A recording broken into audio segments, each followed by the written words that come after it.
Today was scheduled to be a worship and testimony Sunday, but I wanted to try something a little bit different. I'm going to sort of offer some opening remarks on one of the scripture passages from the lectionary, and then we'll break up into some smaller groups to discuss a couple questions. Here.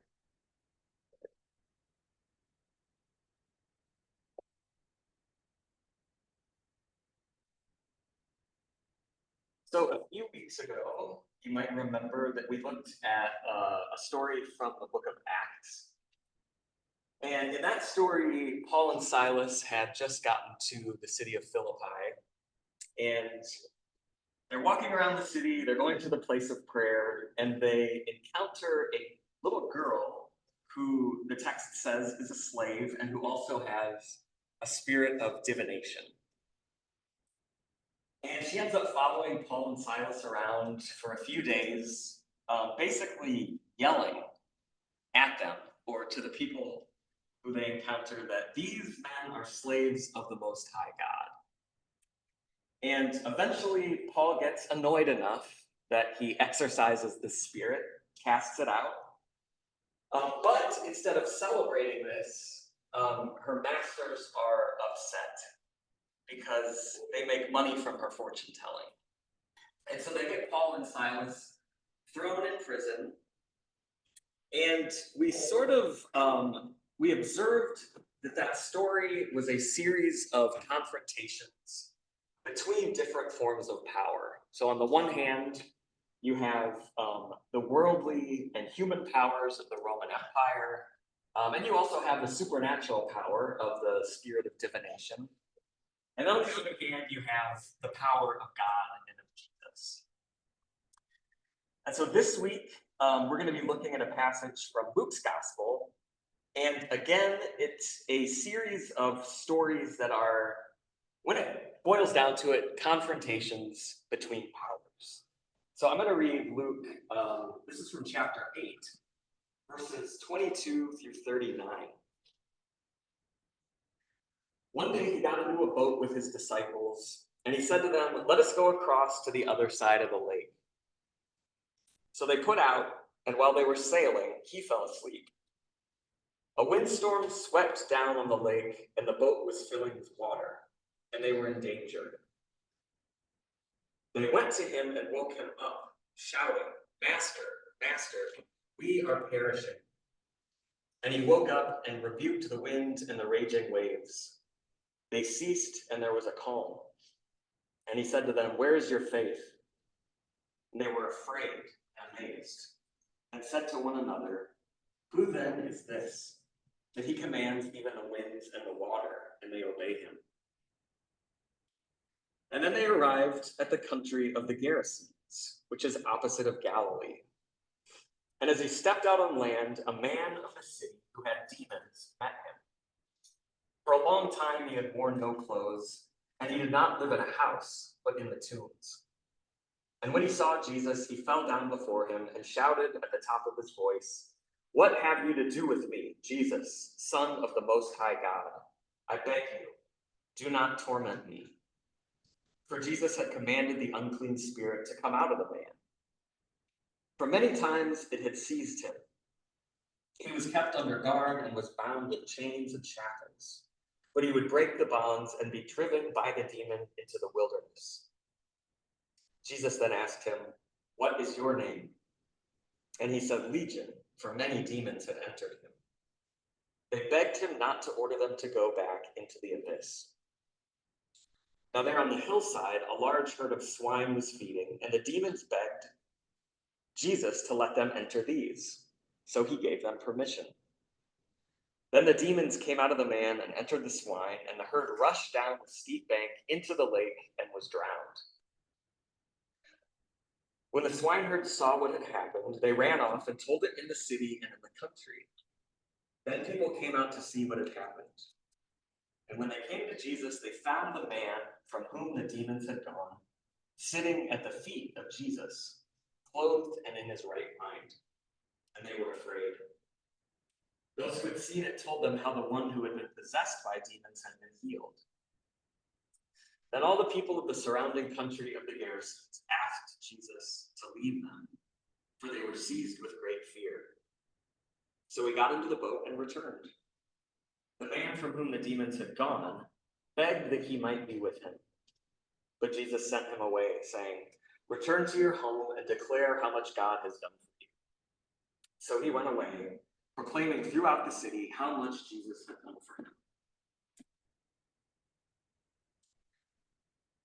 So the passage began with the story of Jesus calming the storm.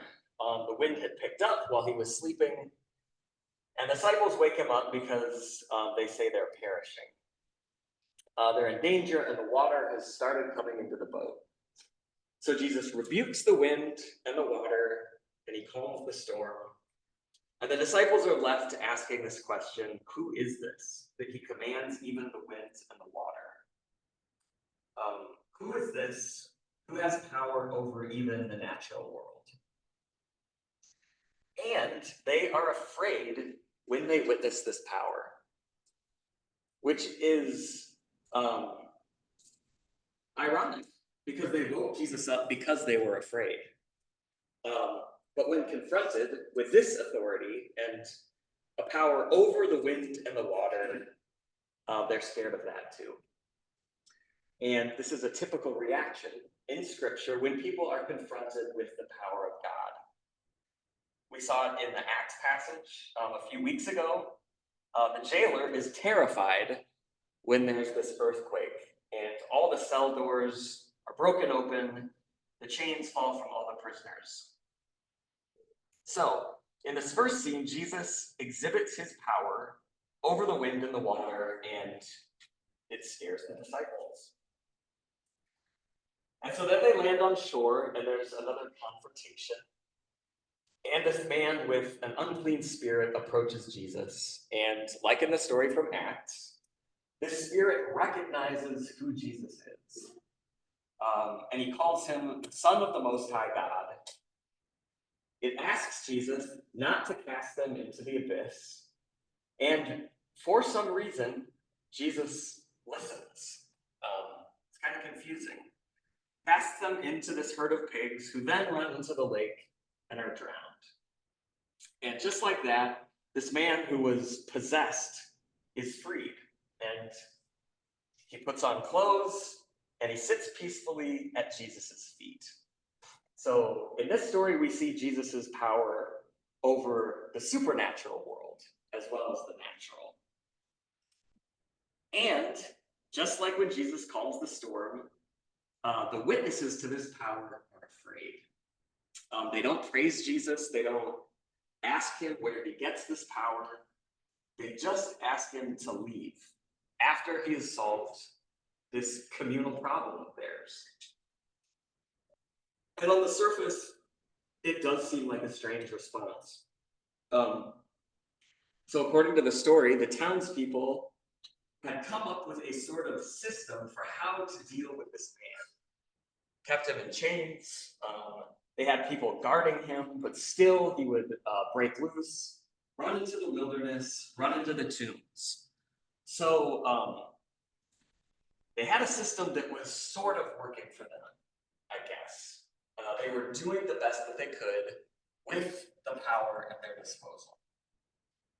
And this situation does seem representative of how we often operate and live. So there's a problem maybe that we don't understand. There's something that we don't have the power to solve or to heal on our own.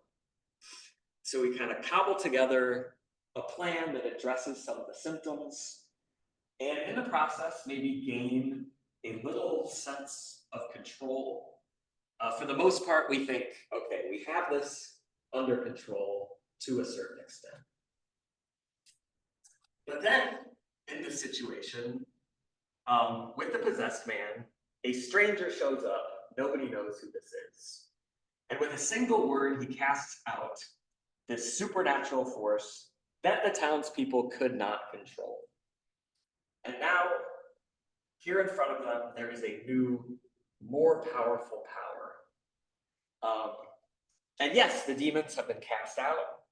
The man is sitting calmly at Jesus' feet, but this power that they have seen is still mysterious. It's beyond their control, beyond their understanding, and it is unpredictable. It has the power to disrupt, to send a herd of pigs into the water. And just like that girl with the spirit in Acts, it has the power to disrupt economies. And the people are left wondering, maybe it was better when the guy was possessed. At least then we knew what to expect. And we don't know what this new power is going to disrupt next. And I think we can get used to forms of evil. We can become desensitized to familiar evil and actually prefer living with it if it is predictable, or if we can hold on to some shred of control, or at least the illusion of control.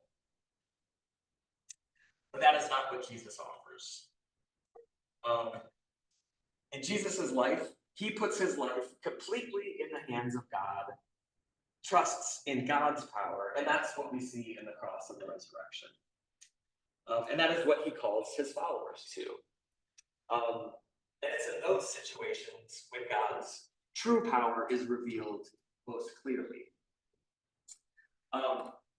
So those are my thoughts on this passage, and I want us to take a couple minutes to reflect on a couple of questions. The first is, are there powers in your life that you have grown accustomed to, or that you've sort of learned how to manage, but that you have not submitted to the power of Jesus or God? And then the second question, what scares you about putting more of your life in Jesus' hands? So we'll think about those questions, and then we'll have a chance to talk about them in smaller groups.